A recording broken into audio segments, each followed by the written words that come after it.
Bon, on commence, mais ça commence mal. Hein. Oui, totalement. Il me dit des bêtises, mais quand la caméra est éteinte. Bonjour à tous. Oui, bonjour en vous saluant. Donc c'est reparti, une présentation de nos trouvailles. Ouais. Là on avait de la chance, le temps était mitigé, mais il pleuvait pas. Juste à la fin de 3 Oui, gouttes.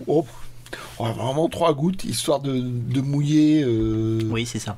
des trucs, mais qui n'étaient pas dans nos sacs. Bon, de toute façon, c'est bon, on avait fait notre tour, hein. On s'en fichait de ce qui pouvait rester sur les stands.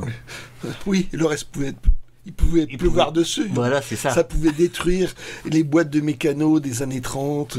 Ah oui, c'est ça. Oui, ça c'est impressionnant. Hein. Il pleuvait et en fait le vendeur mettait rien sur sa boîte de mécano des années 30, une boîte en papier, en carton. C'était quand même quelques gouttes. Mais bon. Ah mais ça fait des taches ça. Oui, voilà. Ah là là là là. Bon, bah, j'ai commencé par un truc, comment dire, qui sait attendre, machin. Hop. 87. Donc voilà, c'est le recueil 87 que j'ai eu pendant plusieurs décennies. Wow, nickel. Ouais, super. Ah super ouais, état. Ouais. Comment ils mettent des fois dans les annonces état satisfaisant, donc pas ça. Et donc j'avais trouvé des numéros en revue, enfin séparés. Et tu les avais mis dedans. J'avais mis dedans quoi, mais bon, ce machin, comment veux-tu le réparer quoi? Ah, c'est mission impossible. Voilà. Et enfin, ça y est, achat internet. C'est mieux. C'est quand même mieux. Hein. Hop, à la poubelle. Voilà. Ouais, il est mieux. Hein. Vraiment mieux. Il n'y a pas photo. Non. 87. Elle est chouette cette période aussi. Hein. Ouais, elle est chouette cette période. Il y a juste 2 trucs que j'ai récupérés dans le cadavre. Attention. C'est que bizarrement, dans le cadavre, il y avait 2 numéros. Il restait juste 2 numéros dedans. Et il y avait encore les mini-récits qui étaient dedans. Donc tu as récupéré les mini-récits et tu les as glissés dans... Voilà, il y avait vraiment que ça à récupérer, quoi. D'accord. Et donc, tout le truc de cette période-là, c'est que tu avais le mini-récit. Et on la vache, il coupait sec hein, au massicot. Hein. Ouais. Et là, tu avais un espèce de supplément qui était entre le mini-récit. Donc, si tu voulais le mini-récit, il fallait tout détacher. Un Spirou-Rama. Et donc, tout le truc, c'est que dans cette période-là, si ça passe de la page 20 à la page 29, c'est normal. D'accord. C'est tout le reste des numéros, c'est comme ça. C'est que il y avait à la fois le mini-récit et cette feuille-là. Et ce qui est marrant, c'est que dans ce numéro-là et dans une autre revue que j'avais, tu avais un mini-récit consacré, enfin des photos, c'était un truc sur les avions et ça plaisait pas du tout aux gamins. Donc c'est resté dedans. Donc c'est resté dedans, à la fois dans ce recueil et dans le numéro à part que j'avais. C'est vrai que souvent c'est quand c'était des posters, ça c'était enlevé ça. Qui n'a pas affiché les posters de Spirou? Ouais, et puis bon, c'est... Donc voilà, c'est... Ah, la caravane. La caravane... Petit bourg. Que des bons trucs, quoi. Ouais. Donc, à défaut, des fois je trouve au numéro, mais je préfère quand même... je préfère les recueils. Ouais, moi j'ai une préférence pour les recueils aussi. Superbe. Faudra que tu montres un jour les cales que tu as faites pour ces numéros-là. C'est ces numéros-là ou les numéros Safes à l'intérieur? De quoi? Ah, mon cal... Ouais. On vous en reparlera une prochaine fois. Là, tu me prends par surprise. Hop, un numéro à suivre. Je crois que je l'avais acheté à l'époque, effectivement. Et il y avait une raison pour ça. c'est que tu avais un encart, à un moment donné, il faisait comme un supplément, comme un comics à détacher. Et là, il rééditait sur l'étoile Edena. Et donc, à l'origine, c'était sorti à la maison d'édition Edena. Et il faisait, je sais pas, une belle collection. Et donc, il fallait plus de pages. Donc, il avait ajouté une petite histoire. D'accord. Qui est là-dedans. Donc, tu vois. La planète encore. La planète encore. Et tu pouvais le détacher, quoi. C'était fait pour. C'était fait pour. Et donc, c'était une histoire totalement muette. Et ça complétait sur l'étoile. Ah oui, je me souviens de cette illustration-là. Voilà, ça c'était la version, la couverture version de Edena. Ouais, Edena, ouais. Et ça c'était la couverture version humanoïde associée, mais uniquement offert par Citroën. C'était une édition publicitaire. Ouais. Donc, avoir le numéro avec l'encart dedans. Ah, c'est pas mal. Voilà, c'est pour ça que je l'ai pris. Hop. Alors, qu'est-ce qu'il y a dedans? C'est chouette cette petite... Ah oui, c'est une reliure à suivre, d'accord. Et en fait, voilà, c'est pour... La reliure toilée, c'est sympa, hein. Ouais. Voilà, il y a un scratch, hop. Et c'est pour relier les numéros... Enfin, pour... mettre les numéros. Les numéros qui sont pas dans un recueil. Bon là les derniers numéros sont tellement épais que c'est pas une bonne idée. Ouais. C'est très serré. Là l'intérêt c'est qu'il y a le numéro 200 et donc tu as quelques petites illustrations qui était fait pour le numéro 200. Donc bon, voilà, c'était du commerce. Voilà une galerie d'images qui sont plus ou moins inédites en album. Il y en a qui se cassaient pas trop les pieds. Ouais, j'ai vu ça, ouais.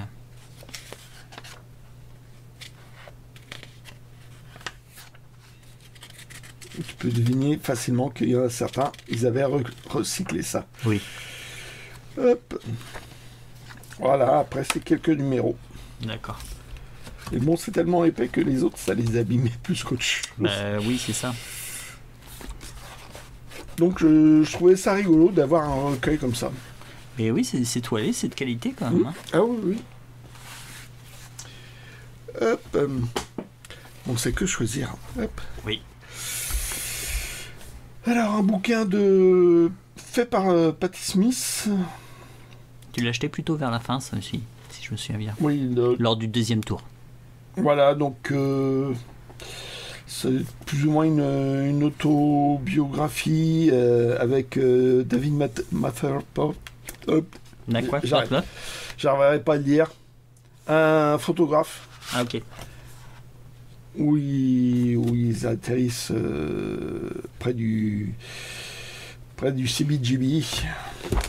Et donc ils vont démarrer leur carrière en même temps. C'est lui qui a fait les premières photos de Patti Smith. Ah, ok. Voilà. Hop. T'es au fait de tout ce qui se passe. Hein. Ah bah j'étais très... j'aime bien l'histoire du rock. Ah, ok. J'avais cru comprendre, ouais. Un Forest hypocrite. Et le monstre du Loch Ness. Voilà, donc c'est sorti sous diverses formes. Là, c'était l'Écho des Savanes qui l'avait fait, mais bon, il y a eu, ça a été dans plusieurs maisons d'édition. Bon, bah, du Forest, c'est fantaisiste au possible. Oui. J'avais vachement mal au début, puis je me suis fait. Oh, il a fait des choses un peu déjantées, hein, vraiment très déjantées même. Très très déjanté. Toujours. Toujours. Ah, sympa. C'est sur 4 bandes quand même. Ça fait très sérieux, je trouve, par rapport à ce qu'il a pu faire après. Bah, je me demande si c'était pas sorti dans un quotidien ou un truc comme ça. Ah, et ça serait par un strip ou 2 strips, simplement. Ouais, mais j'ai pas fait de recherche. D'accord. Mais j'avais entendu parler de ça. Bon. Mon espèce de curiosité, c'est bien parce que c'est marqué Franquin dessus. Oui, j'ai vu ça. Et donc, c'est Roger Brunel, un dessinateur de début 80, qui était chez Glénat. Bon, il avait fait des parodies de... Moi, plus ou moins... BD belge, plus ou moins... Erotico, non, c'est pas ça? Oui, voilà, il mettait un peu de cul dessus et hop, ça faisait de la parodie. Pour moi, c'est pas de la parodie. Mais bon, il a eu l'occasion de fréquenter Franquin, qui a pu lui donner des conseils. Sympa. Et apparemment... Et qui lui a dessiné une belle dédicace aussi. Bah là, il a fait une super dédicace. Mais... donc voilà, cet auteur-là a dû faire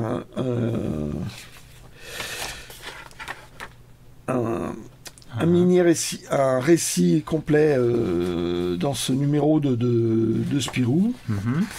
Et Franquin a dû lui faire une critique. D'accord. Sur les divers cases. Comment on pourrait faire mieux. Ah, ok.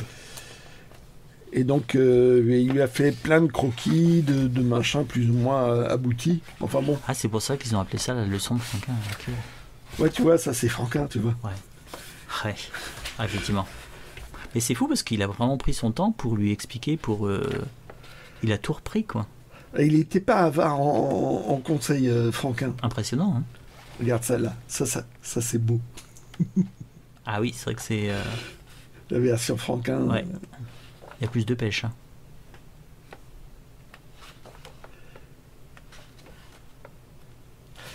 Il y a ça aussi pour Ernest Ringard et la topographie. Dessiné par Janin et scénarisé par Delporte et Franquin, excusez du peu. Et il y avait une réédition complète de cet album-là.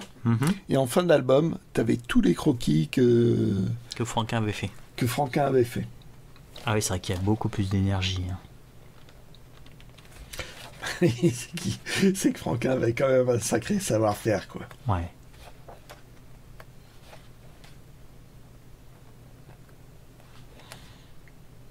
Bon, t'as bien fait de le prendre, hein. Oh bah, moi c'est quand c'est marqué Franquin, j'ai du mal à ne pas le prendre. Voilà. Et voilà, ça c'est une parodie. Ouais.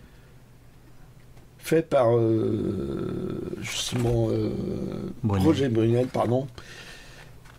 Apparemment, il a fait aussi ceci et apparemment, il a dessiné ce Gaston sur un cahier pour un cahier. D'accord. En précisant que la mouette et le chat, c'était Franquin. C'était Franquin qui l'avait fait. Ah, ok. Donc voilà, c'est un petit recueil de souvenirs. Bon. Hop.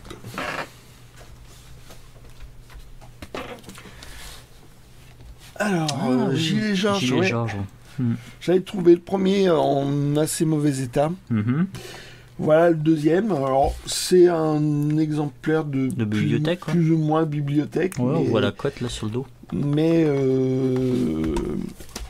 on les trouve pas si souvent que ça. C'est pas filmoluxé. Ouais, c'est juste couvert avec du plastique. Ouais, voilà.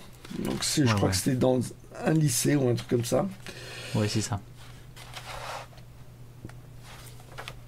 Et oui, c'est vrai, on les voit pas souvent. Non, on les voit pas souvent et c'est dommage parce que les histoires, moi je les trouve très sympas.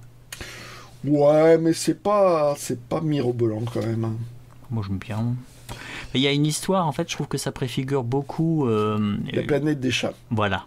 Ouais, dans le premier, je pense. Je l'ai pas relu.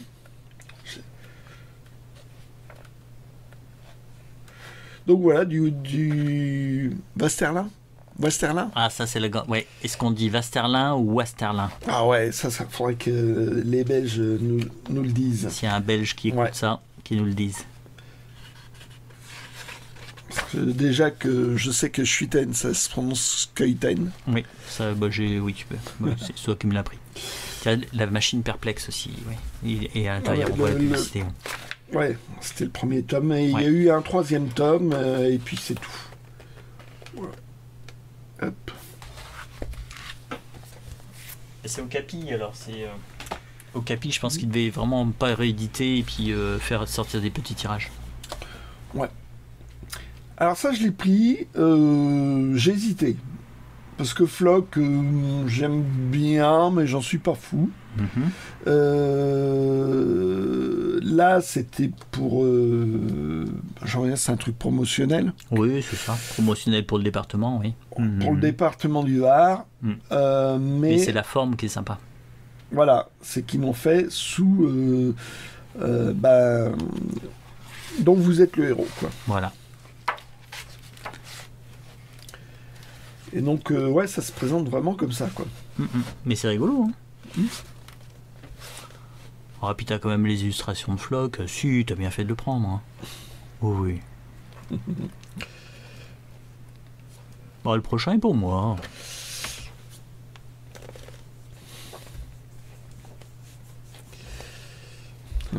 Tu vas dans le Var. Voilà. Et tu me laisses tes clés. Hop. Hop là.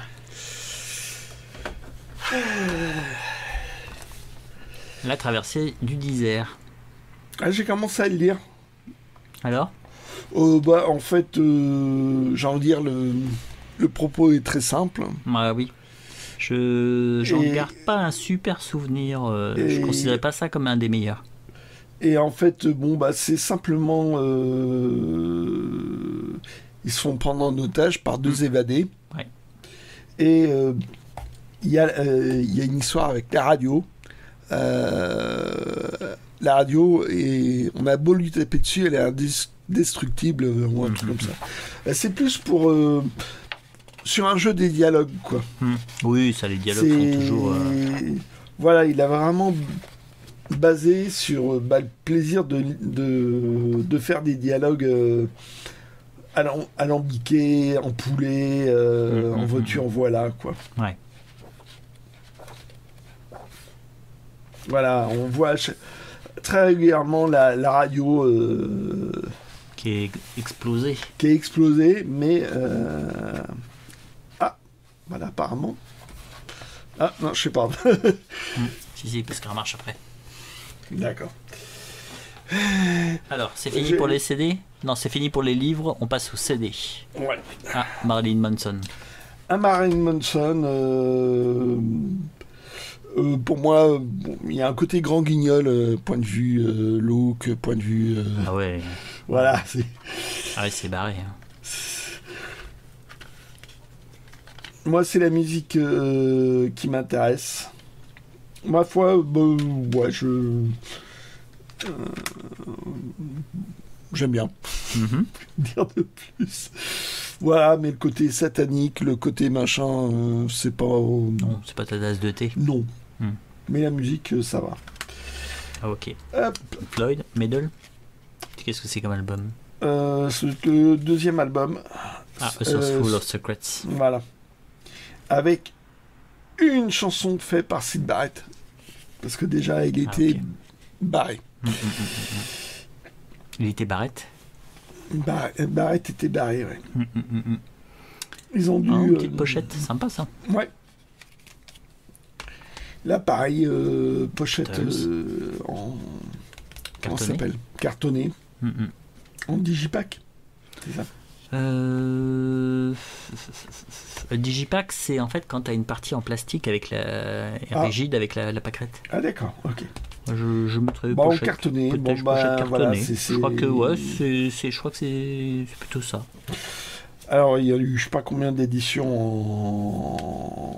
en CD, déjà. Donc, une de plus, c'est en bon état, hein, parce que ça, c'est fragile. Ouais. Là, pareil, en digipack, c'était l'anthologie. À un moment qu'un. De l'anthologie? Oui. Ah. Et tu te souviens jamais lequel c'est? Exactement. D'accord. Et est-ce que c'est celui-ci? C'est le 2 qui me manque, c'est pas le 3.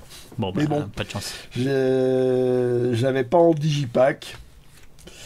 Donc, j'ai envie de dire, c'est pour les force de fan only. Hein. Yes. Parce que c'est vraiment... t'as très peu d'inédits dedans. C'est des versions différentes, des versions de travail de leurs morceaux. Donc, juste pour les fans. Ouais. Ouais, plutôt. D'accord. Je suis très fan. J'avais adoré ce truc-là. J'avais cru comprendre. Voilà. Alors là aussi, un peu force de fan only. Hein. Celui-ci. Ouais.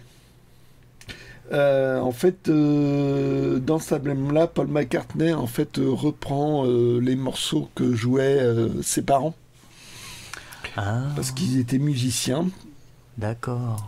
Et donc, c'est du jazz crooner. Voilà, il a fait 2 morceaux dedans, mais le reste, c'est ce qui était chanté chez lui. D'accord. Voilà, album vraiment nostalgique, quoi. Ouais, voilà. Et puis c'est très crooner.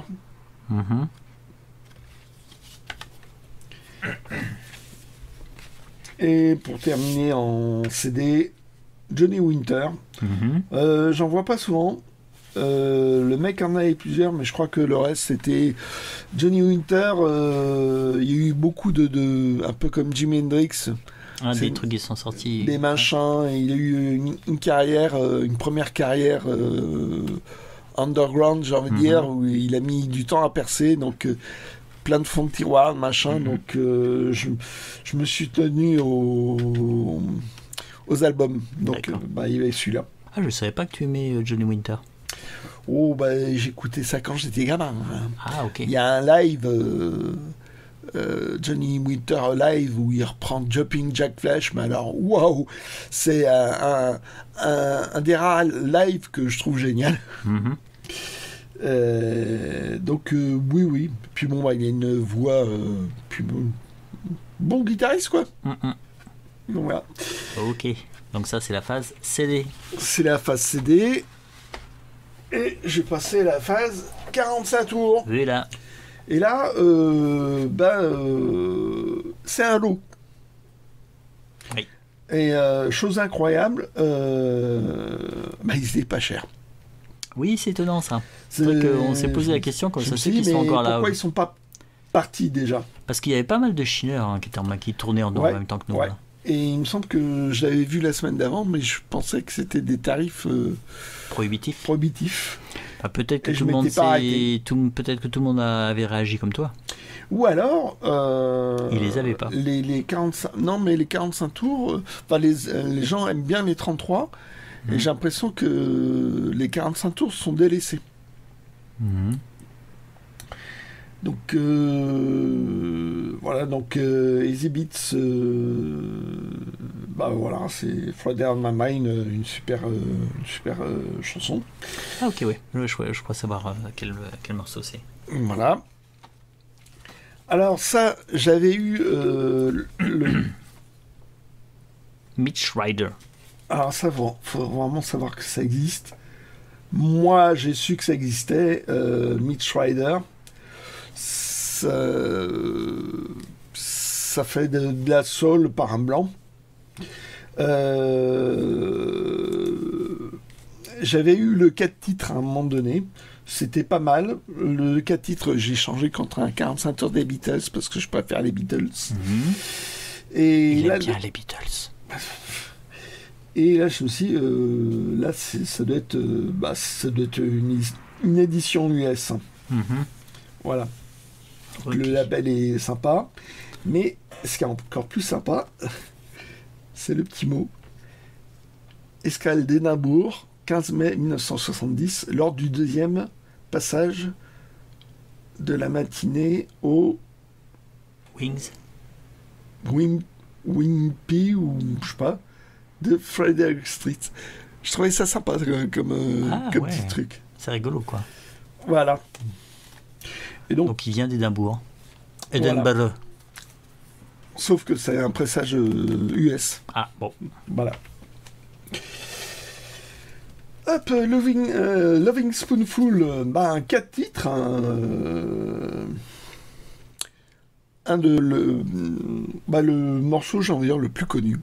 Mm-hmm. Eh ben, vous chercherez sur Internet. Voilà. Je vais pas vous aider. Tac. Voilà, puis bon, c'est... Les labels, des fois, c'est marrant, quoi. Ah oui. Kamasutra. Hop. Et une série de rééditions de 1967. Des Rolling Stones. Bah, je trouve qu'ils sont quand même en bon état, c'est marqué les pochettes. Là. Voilà. Ah, ok. Et il y a ça qui bouge. Un quoi? La marque. DK. Voilà. Qui bouge. Qui est corrigé ou un truc comme ça. Alors celui-là, je sais pas. Mais quand c'est dans un carré sur le disque, c'est que c'est une réédition. Mm-hmm. Voilà. Et je vais pouvoir le montrer. Hop. Ah, parce que tu avais déjà un exemplaire. Oui. Alors ça, When I Be Your Man. Mm-hmm. Juste pour ceux qui ne savent pas, c'est une chanson de Lennon McCartney. Ok.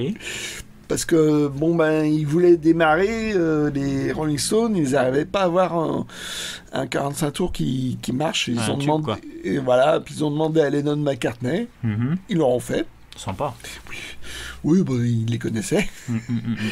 Et puis plus tard, ça a été chanté par Ringo Starr sur un autre album. Mais bon, voilà. Alors, là. Et donc, voilà. Ok. Le jeu de la différence, elle est où? Elle est là. Dans le logo, ouais, c'est ça, dans le logo de DK. Voilà. Donc là, il y a un petit liseré autour du DK. Et de l'autre, il n'y en a pas. Voilà. Et là, on peut voir, là c'est marqué 67, alors que là c'est marqué 65. Mm-hmm. Alors déjà, il y a pas mal d'éditions différentes de Satisfaction. Il y en a où c'est écrit en bleu, où c'est une 4L. Alors là, si tu as la version, la photo avec la 4L, alors là, tu peux faire sabler le champagne. Ah oui, carrément. C'est qu'ils ont changé la photo? Ouais. Parce que là, ça ressemble pas à une 4L, ça. Non, justement, c'est une 404, ça. Ah, c'est une 404, ça. Ouais. Faut le savoir. Hein.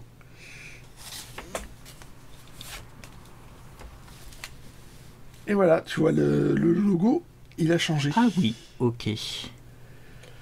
Voilà. Et celle, je puis avec la 4L, parce que ça doit être la même séance de photos à Paris. C'est marqué en bleu au lieu de rouge, machin. Donc, d'accord. Moi, j'imagine tu peux avoir au moins 2-3 versions différentes. Quoi. Facilement, ouais. Ouais.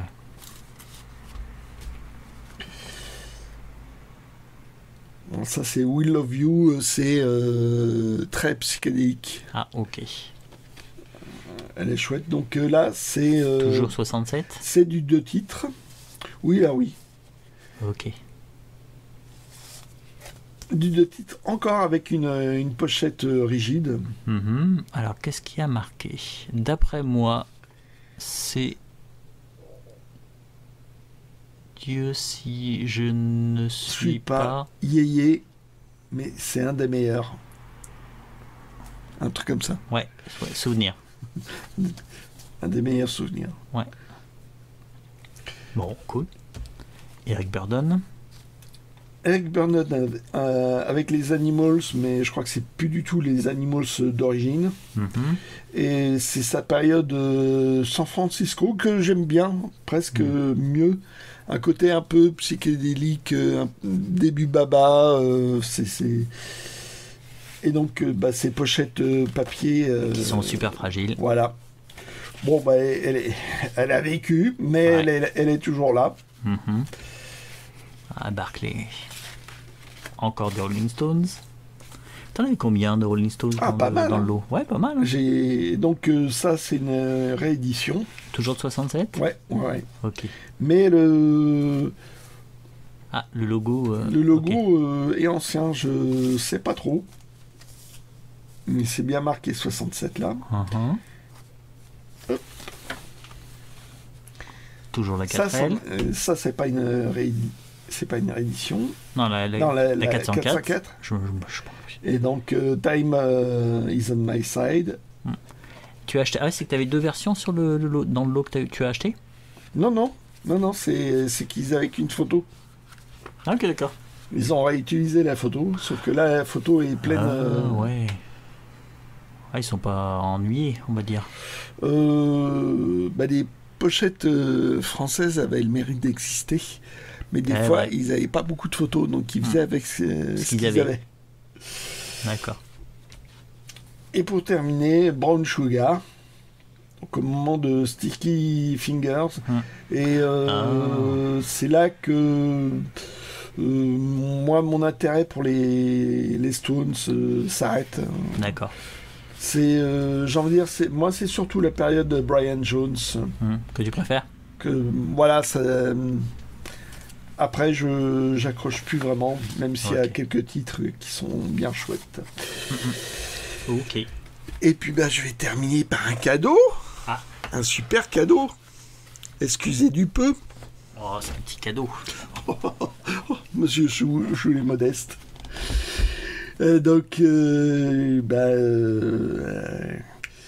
Comment dire? Le geek belge est vieux. Allez, un an plus près de la tombe. Mais excusez du peu. Voilà. 20 minutes sous les mers. En Hetzel, cartonnage aveugle. Oui, c'est ça, avec une percaline. Quand c'est des cartonnages aveugles, il y a souvent ces gardes un petit peu en satiné. En fait, ça ressemble un peu à du satin. On n'a pas les gardes colorés bleu. C'est pas un bleu clair, c'est une espèce de bleu gris. Ouais. Et c'est marrant parce que comme je faisais la remarque tout à l'heure, il y a des rousseurs. Les premières pages ont des rousseurs, mais dès qu'on est dans dans l'intérieur, leur défaut, c'est en fait c'est pas un défaut, mais quand tu as des tranches dorées et puis que tu l'ouvres et qu'il y a une certaine humidité, quand tu refermes le roman, finalement tu enfermes l'humidité à l'intérieur. On parlait avec Bobus Malus du Nautilus. Et on va voir à un moment donné le dessus du Nautilus. Si j'arrive après le naufrage, ouais. Non, c'est un petit peu plus loin.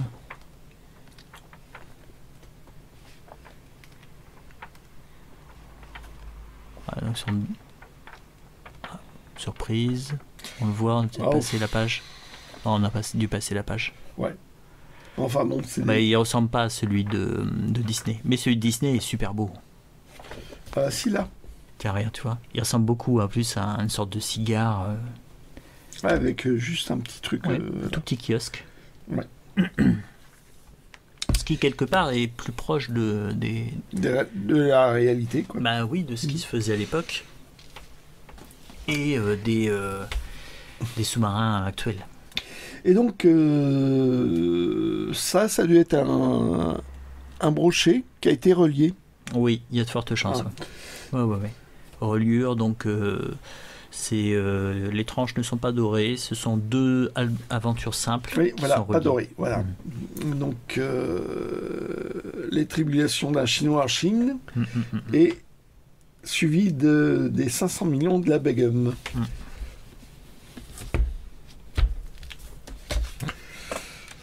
Enfin, même si la reliure n'est pas faite par Hetzel, c'est quand même assez chouette. Bon, je suis content que ça te plaise. J'ai vraiment hésité parce que bon, déjà ils sont un peu fatigués et je ne me souvenais plus quel titre tu avais et quel titre tu n'avais pas.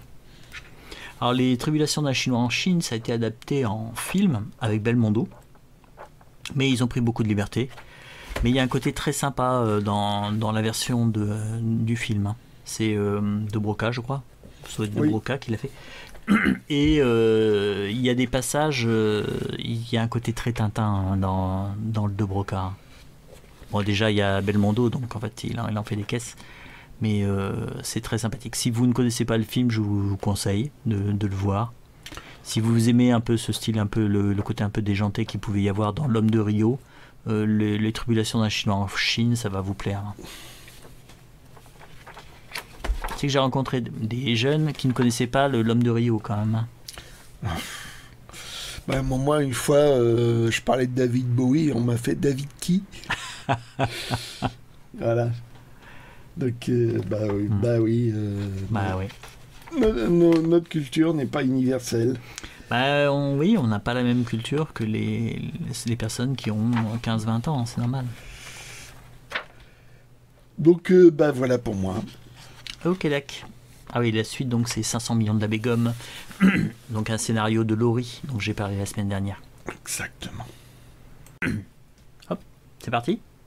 Ouais, c'est parti, ouais. Alors ça commence par un achat dans un coin à champignons. Donc ça, c'est surtout c'est Philippe Fix qui m'intéressait. C'est un illustrateur en fait dont j'ai suivi le travail simplement parce que quand j'étais gamin, j'avais été fasciné par plusieurs de ses livres illustrés. Mais je ne me souvenais plus du tout du titre, de l'auteur et de la maison d'édition, ce qui n'est pas facile pour retrouver. Et il m'a fallu longtemps pour retrouver ces livres-là qui m'avaient fasciné enfant. Alors je ne sais pas. Et après, j'avais un petit peu approfondi ce qu'il avait pu faire. Et j'avais vu qu'il avait fait ce livre-là aussi, qui était avec un style de dessin totalement différent par rapport à sa série, qui était un dessin beaucoup plus enfantin, avec des personnages qui avaient des boules rondes. Là, j'avais vu, je n'avais pas voulu le demander sur Internet, je commande très peu sur Internet. Je savais à peu près à quoi il pouvait ressembler, et ce qui fait que quand je l'ai vu, je trouve que c'est un travail qui ressemble beaucoup plus un petit peu à... pas à du Bruegel, mais il y a un côté Bruegel, je trouve, dans la présentation et dans les couleurs. Et dans les scènes de vie avec tous les gens qui sont là. Et donc, je l'ai pris. Je me suis pas embêté parce que le prix, c'était ridicule, c'était 1 €. Et à ce prix-là, on s'embête pas. Alors bien sûr... ça va aller avec les autres livres. Je ne vais pas le couvrir, celui-ci je vais pas le couvrir, mais je trouvais ça sympathique, le travail qu'il avait fait. Mais 1 € ça passe. Si ça avait été plus cher, je l'aurais pas pris. C'est vraiment par curiosité et puis pour mon côté complétiste par rapport à Philippe Fix. Alors ceci aussi coin à champignons. Il y avait Géo hors série. Voilà. Et en fait, c'était le musée imaginaire et je crois que ils avaient fait une exposition. Voilà, il y avait une grande exposition qui était consacrée donc à Hergé. C'est écrit là, si vous avez de bons yeux. Et ils avaient sorti déjà un livre. Alors, c'était pas cette couverture-là. Je crois que la couverture était plus proche de celle-ci. C'était celle-ci. Et je ne l'avais pas, donc en feuilletant, il y avait plein de livres ils ont sorti une sorte de revue qui s'appelait Tintin et qui doit être une sorte de création géo effectivement, mais ils sont brochés. Celui-ci il est cartonné et ça reprend des témoignages de voyageurs et à chaque fois ils glissent des images de Tintin. Je trouve pas ça super intéressant parce que ça fait un peu saupoudrage. Là, ce que j'aimais bien, cette image-là est connue. Ce que j'aimais bien à chaque fois, même si c'est vraiment une présentation de... Ça, j'avais jamais vu ça. Voilà, c'est vraiment une présentation des objets et des œuvres qui vont vraiment inspirer Hergé. Voilà. Ça, c'est le côté sympa. Ça a dû être enrichi. Par rapport à la première version ? Ouais. Ben, on s'est posé la question, là, il y a à peu près... j'ai l'impression, ouais. On se demandait si ça avait été réduit, si ça avait été... là, il y a 92 pages, 93, quoi, avec celle-ci, avec l'illustration. Donc, savoir si... Tu l'as pas, en fait, la première version? Si, j'ai une réédition. Tu as une réédition? Il faudra qu'on compare pour voir en fait s'ils ont vraiment enrichi ou s'il y a des choses qu'on sauté. Ce qui est possible, hein. Si en fait ils n'ont pas les droits de le réimprimer, ils le vont couper. Non, là, j'ai envie de dire, c'est plus enrichi. Ouais, donc c'est... ouais, la photo me dit rien. Ça ne dit rien du tout. Tomahawk. Ouais. Non, ouais, celle-là est pas bien. Mal. Non, au contraire, celle-là est pas mal. Bon, bah cool. Mais c'est bon de savoir ça. Parce que c'est vrai que si tu veux... Ah ouais, classique. Si tu veux, en fait, par Internet, c'est difficile d'avoir les informations, savoir si ça vaut le coup de le prendre ou pas le prendre. Ouais. Bon, voilà. Donc on va arriver au vide-grenier proprement dit. J'ai mis un petit peu longtemps, enfin j'ai mis quelques temps à trouver quelque chose. Le vide-grenier était très sympa, l'ambiance. Ça a eu du mal à démarrer. Ouais, ça a eu du mal à démarrer. Pour moi que pour toi. Ouais. Et puis en fait, d'un seul coup, sur un stand, il y avait ceci, une musique de film. Donc c'est Fenêtre sur Pacifique, le titre français. Donc c'est un film, un thriller qui est vraiment très sympathique. Enfin moi je l'ai trouvé sympathique, après avec l'âge on sait pas trop. Mais c'est surtout la musique est compensée par Hans Zimmer, c'est chez Varese Sarabande. Je crois qu'il est épuisé. Mais le film était vraiment chouette, il y avait une sacrée ambiance. Puis c'était avec les maisons en bois de Los Angeles, donc c'est assez chouette, hein, ça fait rêver quoi. Et puis bon bah les acteurs les BO comme on dit quand on tombe dessus faut les prendre. Ouais bah ouais. Tiens c'est marrant, ils mettent pas les noms des acteurs, c'est Meg Ryan si je m'abuse. Bon Michael Keaton hein, bien sûr qui est Mélanie Griffith. Je me trompe. Et Matthew Modine, exact. Donc Michael Keaton qui est effroyable, qui est super, qui joue. Donc Varese Sarabande généralement sont pas très généreux point de vue durée du CD. Là bah, ça a l'air d'être encore le cas, hein. Ça fait à peu près 20 minutes et 17 ouais, donc 37 minutes. Bon, voilà. Comme un vinyle. Quoi. Comme un vinyle. Mais bon, Hans Zimmer, les premières, il y a beaucoup de ces vieilles musiques de films, bah, faut les trouver quoi. Ou ça ainsi. Et qui sont bonnes. Oui, et qui sont bonnes. Ouais. Mais celle-ci, je m'en souviens plus du tout. Apparemment, il y a une piano, trompette, saxophone, voix et contrebasse. Donc peut-être un côté jazzy. À voir.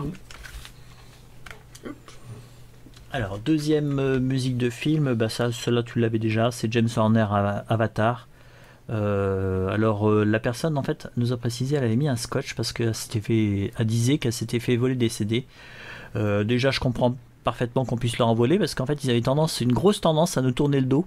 Mais c'est incroyable quoi. Mais pendant je sais pas combien de temps. Ah oui, pour aller payer, il a vraiment fallu que je contourne tout le stand et je leur dis mais je vous prends ceci, s'il vous plaît, faites attention à moi. Et en fait, ce que je trouve débile, c'est... Je veux payer. Et ce que je trouve débile, c'est que, oui, généralement, les gens, ils vont prendre le tout, ils vont pas prendre juste le CD. Donc, le CD, ça va. C'est pas une rareté, hein, parce que le film est quand même beaucoup plus récent. Mais dans mon souvenir... Les BO, je sais pas si... suivant le succès du film, ça peut durer plus ou moins, quoi. Oui, c'est ça. Et donc, celui-ci a eu quand même beaucoup de succès. Ouais, mais moi je l'ai. C'était fou là. Quoi? Qu'est-ce qu'il y a? J'abîme la matière. Bah bravo. Non, je plaisante. C'était pour te faire réagir. Et donc, ça a marché. Je le ferai plus. Bon. Donc, une BO qui vaut le coup. Ouais. James Horner, c'est toi qui me l'as conseillé, je m'en souvenais plus du tout de la musique. Alors là, c'était pendant le deuxième tour, parce que vous voyez que j'avais pas acheté grand ce deuxième tour, tu me l'as montré, donc j'ai pris. Donc en fait, c'est un coffret. Alors le coffret, il se fait un petit jeton là, mais ça va, il est en super état. Et ce qu'il y a d'intéressant à l'intérieur, Alors déjà, il y a ceci. Un jeu de rôle d'aventure et d'enquête. Ah, c'est un jeu de rôle. Donc, c'est broché. C'est vraiment le bonus du coffret. Ah oui, c'est sympa. Et il y a aussi ceci, donc. Donc les 2 premiers. Là, c'est le tome 1. Donc, c'est une réédition. Et là, on a Le Monde des 4 de Baker Street. Donc, c'est pas le tome 2. Ah, c'est même pas le tome 2. C'est même pas le tome 2. Alors ça, c'est sorti, apparemment, le coffret est sorti en 2013. Et vous avez Bienvenue à Londres, Sherlock Holmes, la bande des 4. Et il y a plein d'informations. Voilà, ils donnent beaucoup... voilà, ils présentent le monde. C'est vraiment très très chouette. Pour un coffret, ça pour doit être un coffret pour Noël ou un truc comme ça. Ouais, c'est ça. Et c'est vraiment chouette. Ça, je ne savais pas du tout, j'avais pas fait suivi. Je connaissais la série, j'en avais lu un tome ou deux. Je trouvais ça le dessin assez sympa. Mais j'avais pas pris le temps de les acheter ou de tous les lire. Moi, j'avais du mal à accrocher. Enfin, je sais pas. Bon, je trouve que c'est un coffret qui est très réussi. Alors que le dessin... bah oui, le dessin est super. Le dessin est bien, enfin c'est de qualité. Mais je sais pas, moi personnellement j'ai pas accroché. Donc quand je l'ai vu, je me suis dit, ça, faut que je lui montre. Ouais, parce que je te remercie. Tu m'en avais déjà parlé d'ailleurs. Oui, ça fait disons quelques années que je tourne autour de la série, que j'en lis un petit peu, je le feuillette, mais que je me consacre pas tellement sur cette série. Donc c'était 10 € le coffret. J'ai voulu négocier, puis là c'était une femme qui m'a dit bah non, c'est le coffret de mon fils, donc bon, j'ai payé 10 €. Alors là c'est une réédition, mais je sais plus si je veux pas l'avoir le premier en édition originale. T'en as d'autres? Il me semble que j'en ai plusieurs, mais est-ce que c'est dans ma pile à lire? Je sais pas. J'ai un petit peu de retard de lecture en fait, c'est un petit peu le souci. Juste un ou 2 siècles. Oui, c'est ça. En gros, c'est ça. Donc, si j'ai édition originale, je la mettrai dans le coffret. Et puis voilà, ça fera un petit coffret sympa. Mais ça. Alors, toi, ça a dû être un cadeau parce que le prix est rayé là. Le prix a été consciencieusement rayé. Donc, c'était un cadeau. Donc, mais c'est un petit. Je trouve que c'est sympa. Très sympathique ce petit coffret. Ouais. Donc là, j'étais content. J'avais trouvé. C'est vraiment une chose un peu sympa. Ouais, c'est ça. Après, je pense que c'est peut-être le genre de choses effectivement qui ne sont pas rééditées ou. Non. Bon, après, ça doit pas être trop rare. Je pense qu'il y a dû y en avoir pas mal d'exemplaires. Après, il y avait sur un stand, c'était les stands où vous avez des boîtes les grandes boîtes de bananes. Et en fait, c'est des vracs dedans. Alors, j'étais passé une première fois dessus. Et ce qui est rigolo, en fait, c'est que quand vous repassez, comme d'autres personnes ont brassé, vous retrouvez des choses que vous n'avez pas aperçues la première fois. Donc là, c'est un petit lot de vues l'estrade, donc des vues stéréoscopiques. Alors c'est très amusant parce que en fait, on voit les différentes présentations des vues l'estrade. C'est-à-dire que, j'essaie de les tirer pour les voir. Là, vous voyez. Alors il n'y a pas de vue, ça c'est que comme je le disais au Geek Belge, on n'arrive plus à en trouver des vues de Walt Disney ou des vues en fait de films, des choses comme ça. Ça devient vraiment très rare. Disons que c'est les trucs qui sont vraiment collectionnés en priorité. Oui, totalement. Donc ça a été vraiment ramassé. Et là maintenant c'est du régionalisme. Oui, c'est ça, c'est sur les régions et on voit les 3 présentations différentes. Alors celle-ci c'est la plus récente. Je crois que la plus ancienne, je ne sais pas lequel c'est. Mais vous voyez, en fait, 10 vues stéréoscopiques, 10 vues stéréoscopiques, et en dessous, on précise le lieu. Là, c'est juste le lieu. Et là, vous avez un petit bandeau jaune. Massif du Mont Blanc. Voilà. Mais sympathique. Alors, par contre, j'ai pas de liste, donc des fois, je me retrouve avec des doubles ou des triples. Surtout les vues l'estrade. Lourdes. Lourdes. Ouais. Lourdes, j'ai en triple, certaines choses. Ce qui était sympa, c'est qu'avec, il y avait un petit catalogue. Des nouveautés. Voilà, de 59. Et ça, c'est les premières choses qui sont jetées. Vous voyez. Là, les séries pour enfants, celles-ci, on les trouve beaucoup moins. Puis les Walt Disney, là ça, c'est chaud pour trouver. Ouais, bah c'est ça qui te permet de faire une liste. Oui, c'est ça. Ça va me permettre de faire une liste, de compléter. Parce que... Tu vois, au moins Lourdes, t'en as au moins... Ah, il y en a un paquet de Lourdes. 20. Ouais. J'avais sur un site, sur un stand une fois, ils y étaient tous. Bon, j'ai rien acheté. C'est pas trop ma tasse de thé. Hop là, donc ça, très sympathique. Et sur le même stand, c'est d'abord ceci que j'avais trouvé. Voilà. Alors généralement, tout ce qui est Astérix, tous les produits dérivés, j'évite d'en prendre parce que là, ça remplirait ma maison déjà qu'elle est bien pleine. Mais ça, c'est du Wheeler et je trouve ça assez rigolo. Alors, à bras raccourcis, bon, le problème, c'est souvent... Alors, Wheeler, c'était une marque pour d'huile. D'huile, d'huile. Toujours. À chaque fois, ça me fait toujours penser à Gaston Lagaffe, ça. Avec son tu as des points pour acheter de l'essence, donc il y a une famille, comme ils ont une grosse américaine, ils ont un petit bateau, et en fait il y a Gaston Lagaffe qui passe avec une société d'huile a fait la même chose, et Gaston Lagaffe lui il a carrément un bateau sur sa voiture, tellement il bout de l'huile. Donc là Wheeler, c'est marqué ici, c'est années 60 ou 70, donc cela j'aime bien. Et puis c'est surtout, alors ça je pense que je l'ai, mais ça presse c'est savoir s'il reste beaucoup de peinture ou pas beaucoup de peinture. Mais celui-ci, ce qui est dur, c'est de l'avoir complet avec le bâton. Oh la vache, oui. Parce que, et celui-ci, je ne l'avais pas. Ah, tu l'avais pas? Non. Parce qu'il me semble que tu en as un certain nombre. J'en ai un paquet, je dois avoir des doubles, des triples, parce que je me souviens classique, je me souviens jamais de ceux que j'ai. Donc là... Et on en voit rarement. On en voit rarement. Avec tout le lot de vue l'estrade, c'était 5 €. Donc je me suis dit, c'est bon, je m'embête pas.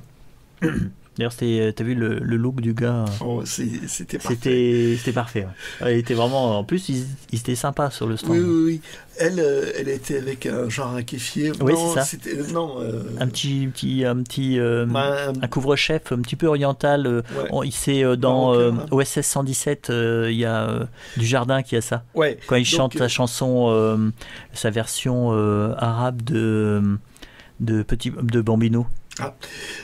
Et lui, il avait une perruque blonde. Blond, ouais. Alors qu'en fait, une jupe par-dessus son pantalon. Ah, j'ai pas vu la jupe, moi. C'est vraiment la perruque, je me dis, ouais, quand même, ça flash. Ils avaient un look.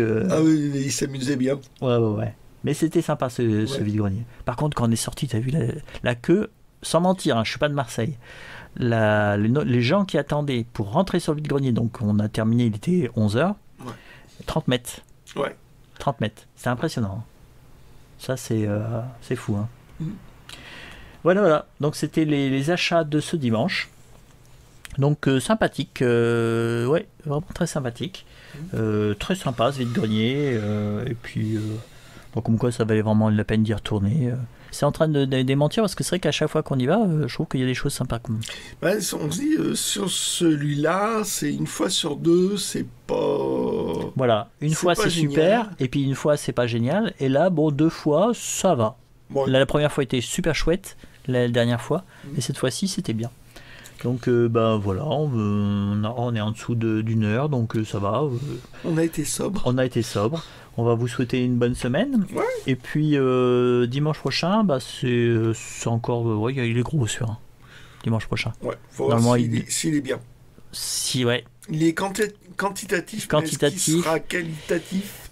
Des fois, on n'est pas trop dans le cœur de cible parce qu'il y a beaucoup de broc. Donc en fait, quelqu'un qui fait de la brocante, pour lui, je pense que c'est super. Ou même, tu as beaucoup de jouets anciens. Vous noterez que j'ai pas acheté de Dinky Toys cette semaine. Mais il en a regardé. J'en ai regardé, mais... il se fait infecter petit à petit. Oui, c'est ça. Mais de toute façon, comme je disais, cette collection... Enfin, non, c'est une non-collection. Non, ne pas prononcer le mot. Faut pas prononcer le mot. C'est un peu comme du truc Atlas. C'est-à-dire que la première que j'ai trouvée, c'est 5 €, alors c'est pas cher et tout. Tu commences à te dire, tiens, c'est joli, ces petites voitures. La deuxième, c'est un peu plus cher, mais bon, ça passe encore. Alors, je m'attends au coup de bambou lors de la troisième, du troisième achat. Voilà. Bon, bonne semaine, profitez de l'été, et puis à dimanche prochain. Ciao. Ciao.